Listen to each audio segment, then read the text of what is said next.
एक बहुत पुराने टाइम के सिंगर हैं पंकज उधास, जिनका गाना आपने सुना ही होगा, छुपाना भी नहीं आता, जताना भी नहीं आता, बताना भी नहीं आता। बस वैसा ही काम कुछ डब्ल्यूडब्ल्यू हम फैंस के साथ कर रही है रिगार्डिंग ब्रॉक लेसनर। तो डब्ल्यूडब्ल्यू ने अभी अपनी एक लिस्ट निकाली है जहां पे वो काउंटडाउन कर रहे हैं 25 ग्रेटेस्ट रेसलिंग मैचेस का समर स्लैम की हिस्ट्री में, और यहाँ पे नंबर 25 पर ही, यानी कि जिससे उन्होंने किक ऑफ किया है ये पूरा जो भी ये बताने वाले हैं, वो है ब्रॉक लेसनर और कोडी रोड्स का समर स्लैम वाला मैच। और यही ब्रॉक लेसनर का डब्ल्यूडब्ल्यू में लास्ट मैच भी था। तो अब देखो यहाँ पे फिर वही बात आ जाती है कि जैसे कई लोग बोलते हैं ना कि डब्ल्यूडब्ल्यू अवॉइड कर रही है कोई ब्रॉक लेसनर के नेम को लेना। ये तो मैं कितनी बार अलग अलग वीडियोस में बोल ही चुका हूँ भाई कि अगर इतना केस और क्लेम हुआ है और बहुत सीरियस चीज़ें हैं और उसके बावजूद भी अगर ब्रॉक लेसनर के नेम को वो अवॉइड नहीं कर रहे, मेंशन कर रहे हैं, तो इसका मतलब डब्ल्यूडब्ल्यू शायद उस चीज़ को सीरियसली लेती नहीं है। लेकिन अगेन फिर वो एक सीरियस चीज़ तो है ही, तो कन्फ्यूजन इसमें बहुत सारी है। बट आप इससे थोड़ा पॉजिटिव और होपफुल रह सकते हो कि ब्रॉक लेसनर का शायद डब्ल्यूडब्ल्यू में लास्ट मैच नहीं था और वापस आ जाएंगे। बाकी तो यार ये कहानी ऐसी चलती रहेगी जब तक ब्रॉक लेसनर के बारे में कुछ ऑफिशियल या तो कोर्ट वोट से बात ना आ जाए, या फिर दूसरी चीज़ जो हम सब चाहते हैं कि ब्रॉक लेसनर वापस से डब्ल्यूडब्ल्यू में आ जाए। और वेलकम है आपका वॉइस ऑफ रेसलिंग के वॉइस ओवर वाले एपिसोड में। सबसे पहले तो कल वाली वीडियोज़ में जो आप लोगों ने अच्छे अच्छे कॉमेंट्स करके मुझे अच्छा फील करवाया, उसके लिए मैं आपको थैंक यू, धन्यवाद, शुक्रिया कहना चाहूँगा। बस इतनी सी बात है। सबसे पहले तो भैया उस लिस्ट के ऊपर आ जाते हैं जो कि डब्ल्यूडब्ल्यू के सबसे बड़े सेलर हैं इस समय। यहाँ पे बात हो रही है कौन सबसे ज़्यादा मर्चेंडाइज सेल करवा रहा है। मेरा ध्यान नंबर 2 पर ही गया, नंबर 1 पर नहीं गया। और यहाँ पे नंबर 2 पे लिस्ट में आप देख सकते हो कैरियन क्रॉस का नेम है भाई। और कैरियन क्रॉस किन से ऊपर बैठे हुए हैं? आर्ट्रुथ से ऊपर बैठे हुए हैं, जॉन सीना से ऊपर बैठे हुए हैं, रोमन रेंज से ऊपर बैठे हुए हैं। तो ये जो चीज़ है जो अभी कैरियन क्रॉस ने रिसेंटली शुरू करी थी कि एकदम से उन्होंने अपने अराउंड हाइप बनाई, फिर उसके बाद उनको मैच भी मिला, डेफिनेटली ये चीज़ उनके लिए वर्क कर रही है। बट रिसेंटली हमने देखा भी है कि डब्ल्यूडब्ल्यू इतना भी ज़्यादा इस चीज़ के ऊपर भाव नहीं देती। मुझे पता नहीं ऐसा क्यों लग रहा है कि क्योंकि जे उसो ने भी अपनी बहुत सारी मर्चेंडाइज बिकवा दी थी ना, और उसकी वजह से फिर डब्ल्यूडब्ल्यू ने उनको पुश किया, क्योंकि वरना तो डब्ल्यूडब्ल्यू करती नहीं। लेकिन पुश करने के बाद फिर जब फैंस का ही बैकलैश मिला तो डब्ल्यूडब्ल्यू ने शायद अपनी स्ट्रेटजी में चेंज किया है। अब वैसा वाला नहीं जमाना रहा डैनियल ब्रायन के जैसा कि भैया सारे लोग सपोर्ट कर रहे हैं तो वो सपोर्ट करते ही जाएंगे, लोग एकदम से बदल जाते हैं, जैसे हमने कोफी किंगस्टन के लिए देखा था। और वही चीज़ मैं बोलूँगा इस बार जे ऊसो के लिए भी हुई है। तो आई थिंक मैट्रिक ये एक सही है ये देखने के लिए कि फैंस किसको पसंद करते हैं। लेकिन आई थिंक फिर जब बात इस चीज़ के ऊपर आ जाती है ना कि क्या ये एक्चुअल में बंदा एक ड्रॉ है, क्या ये हमारी कंपनी को उठा सकता है, खड़ा कर सकता है, फिर आगे लेके जा सकता है, तब वहाँ पे जो इक्वेशन है वो काफ़ी चेंज हो जाती है। तो इसमें डब्ल्यूडब्ल्यू को इतना कोई ब्लेम कर भी नहीं सकते। बट यस, इतना भी नहीं कि तुम बंदे को शो पर मैच ही ना दो, जबकि बाकी और काफ़ी सारे सुपरस्टार्स हैं जो कि इतना कुछ ज़्यादा डब्ल्यूडब्ल्यू के लिए प्रॉफिटेबल होते भी नहीं है, लेकिन फिर भी उनको जो है शोज़ पर फीचर किया जाता है।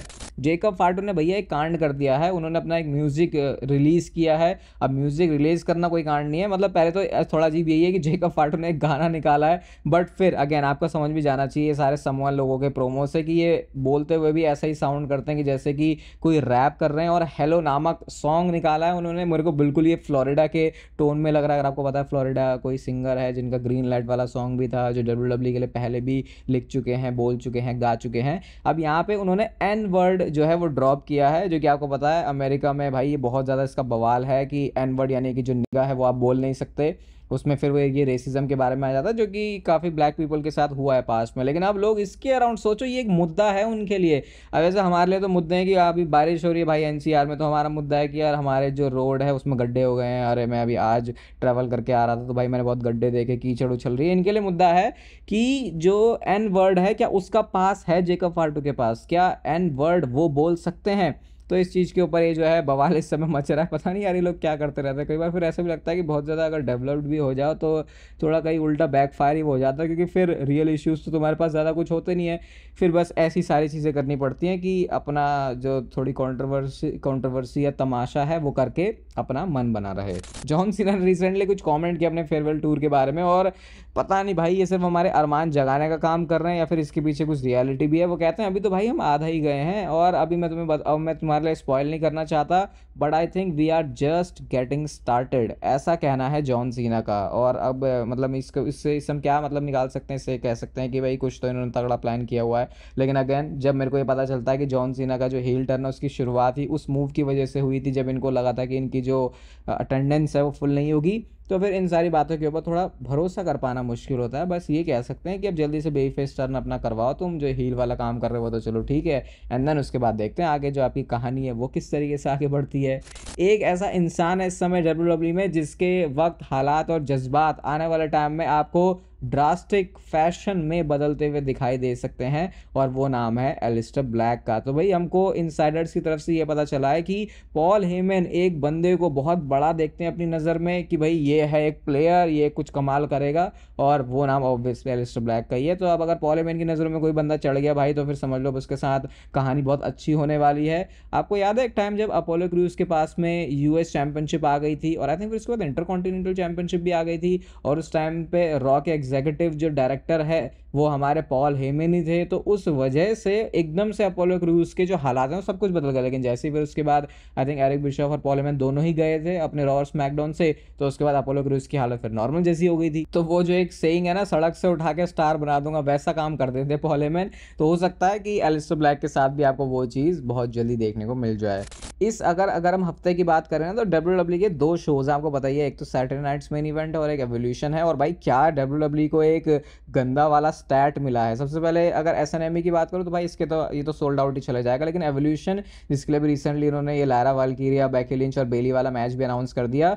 2019 का जो स्टॉम्पिंग ग्राउंड है भाई, मेरे को तो नाम सुन के ही ऐसे उल्टी सी आ रही, नींद सी आ रही है, क्योंकि उस टाइम पे तो क्या कर रहे थे ये तो बिल्कुल ऐसा ही था कि क्या तुमने बना दिया। पहले तो ये शो का नाम ही तुम कहाँ से लेके आए, तो बहुत ज़्यादा उस समय मामला ख़त्म सही था। तो 2019 स्टॉम्पिंग ग्राउंड के बाद से अब डब्ल्यूडब्ल्यू ने फेस किया है सबसे घटिया अटेंडेंस या फिर सबसे घटिया ticket sales evolution premium live event के लिए। और ये मतलब कहते तो हैं वैसे कि अरे भैया विमेंस रेसलिंग ऐसी चल रही है वैसी चल रही है, लेकिन ध्यान इन्होंने दिया कहाँ, तुमने एसएनएमई के साथ ही तो उसे भड़वा दिया।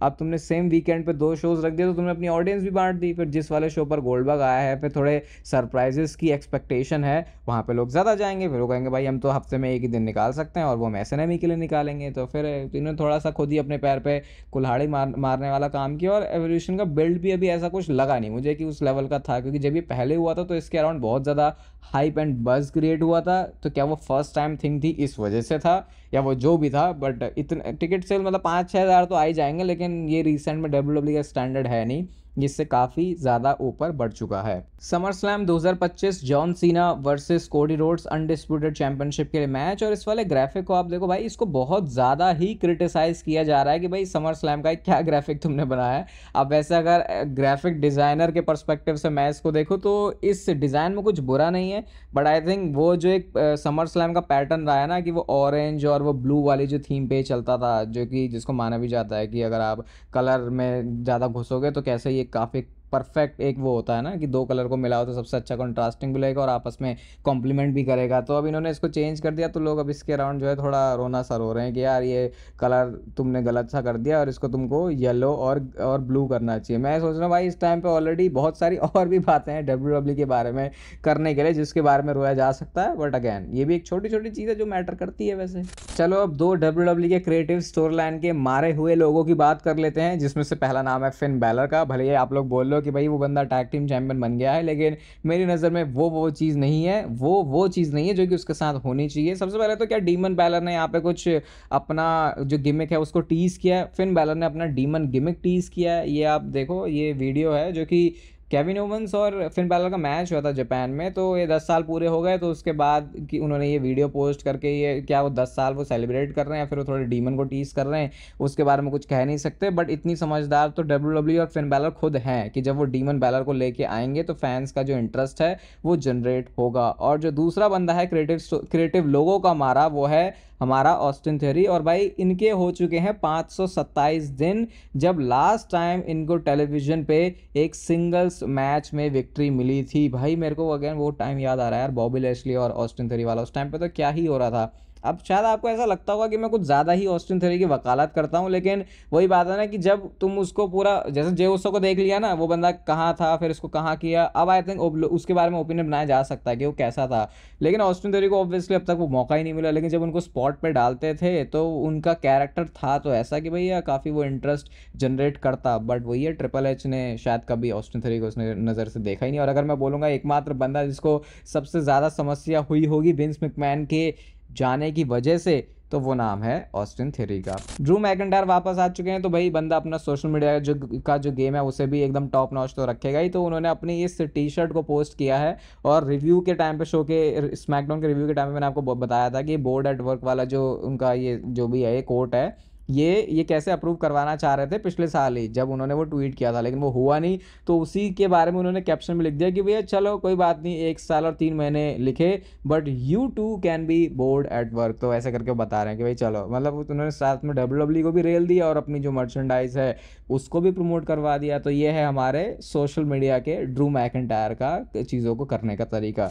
अंडरटेकर भी आजकल सोशल मीडिया पर काफ़ी एक्टिव है। तो भाई एक इंडिया की वीडियो है, और आई थिंक आपने कहीं ना कहीं तो ये देख ही ली होगी, ये जो ट्विटर पे अकाउंट है इस पर काफ़ी सारी जो ट्वीट्स हैं वैसे वायरल होते हैं। तो यहाँ पे एक जो पिताजी हैं वो अपने बच्चे की जो विश है उसको फुलफिल कर रहे हैं। जब वो आ रहे हैं, उसका बच्चा आ रहा है, तो वो एकदम से वो हारमोनियम में बजा रहा है अंडरटेकर का जो सॉन्ग है। तो इस पर अंडरटेकर ने रिप्लाई भी किया है, और वो लिखते हैं वेल डन यंग मैन। तो ये जो मतलब इंडिया में तो लोगों को काफ़ी ऐसा लगा, और भाई अंडरटेकर ने सही में आके रिप्लाई कर दिया, क्योंकि अभी भी आपको पता है ना इंडिया में जो बिल्कुल मास वाले लोग हैं वो डब्ल्यूडब्ल्यू के ऑडियंस भी नहीं है, उनके नज़रिए में अंडरटेकर कुछ अलग ही किस्म का इंसान है, मतलब वैसा जैसा शायद हमको अंडरटेकर के बारे में बचपन में लगता था। थोड़ा अच्छा सा लगा कि चलो भाई अंडरटेकर ने भी अपने जो इंडिया की चीज़ है उसको नोटिस किया, और फिर लोगों ने इसके बारे में बात भी करी। एक बहुत पुराने समय की रोमन रेंस के बारे में बात निकल के आई है, और ये उनके ट्राइबल चीफ वाले टाइम से भी पहले के उनके बिग डॉग के टाइम की है। और कार्ल एंडरसन जो कि एक्स डब्ल्यूडब्ल्यू सुपरस्टार रहे हैं, उन्होंने बताया कि कैसे एक बार हम सारे लोग ना फ्लाइट पे जा रहे थे, और रोमन रेंस भी वहाँ पे था।